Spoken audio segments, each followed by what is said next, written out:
ఎవరు ఎవరికి తోడవుతారో, ఎప్పుడెందుకు విడిపోతారో,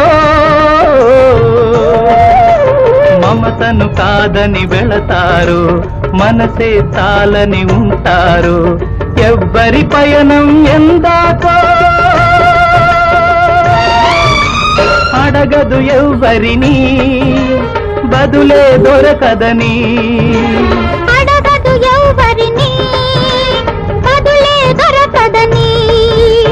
ఓ బాటసారి, ఇది జీవిత రహదారి. ఎంత దూరమో, ఏది అంతమో, ఎవరు ఎరుగని దారి ఇది, ఒకరికి సొంతం కాదు ఇది. ఓ బాటసారి, ఇది జీవిత